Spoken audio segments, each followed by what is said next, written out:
الحمد لله رب العالمين، والصلاة والسلام على سيد الأنبياء والمرسلين.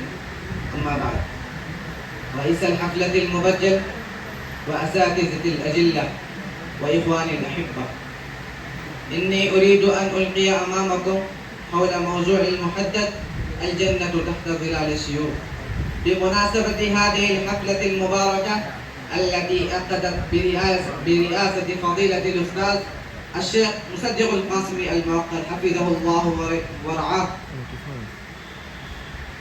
أيها الإخوة الفضلاء والعلماء والنبلاء، هذه نعمة من الله عظيمة أكرم بها الله المسلمين، أنهم يتمتعون ب50 دولة مستقلة تحتوي على أكبر بقاع العالم، وعدد الناس فيها يزداد على مئات ملايين، وقد انتشر المسلمون في الأرض من الشرق إلى الغرب.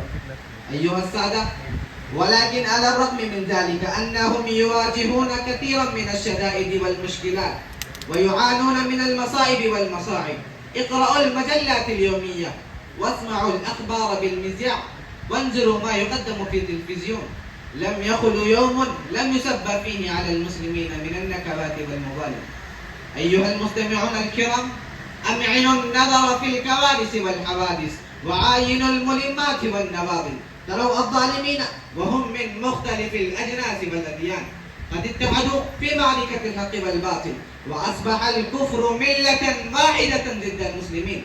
واتفق يهود إسرائيل وهنادك الهند ونصارى البوسنة على كلمة واحدة، ألا وهي إطفاء نور الله ومصباح الإسلام وتخلية الأرض من المسلمين، لأن المسلمين هم الذين يحملون دعوة التوحيد، والكفرة لا يرضون أبدا بازدهارها وتطورها، لأنها تقضي على معتقداتهم الفاسدة ومزعوماتهم الباطلة. وهذا هو السبب الحقيقي الأصيل الذي شرع له الجهاد، وأكد عليه تأكيدا بالغا، وذكر فضله مرات وكرات، لأنه من المعلوم أن الكافرين يريدون أن يطفئوا نور الله بأفواههم، والله يريد أن يتم نوره ويظهر دينه ولو كره المشركون، ولا يتحقق ذلك بدون قطع دابرهم.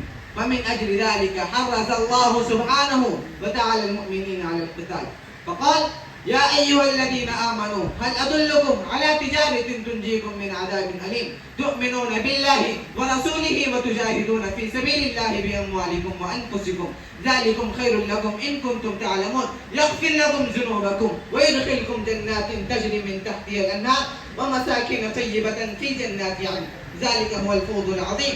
وأخرى تحبونها، نصر من الله وفتح قريب، وبشر المؤمنين. أيها المستمعون الكرام، حينما كان المسلمون عاملين بفريضتهم، قائمين بمسؤولياتهم، وممارسين واجباتهم، قبل النجاح أقدامهم وغلبوا على أعدائهم، ولم يجتري أحد من الظالمين عليهم. ولكن حينما تساهلنا وتغافلنا عنها وتركناها كغيرها من الفرائض، ساد علينا هذا الذل وزرفت هذه المسكنة. وعن أنس أن رسول الله صلى الله عليه وسلم قال: لغدوة في سبيل الله أو روحة خير من الدنيا وما فيها. اعلموا أيها الإخوان، واعلموا أن جنتكم تحت ظلال السيوف، وحل مشكلاتكم تحت الرماح والأسنة.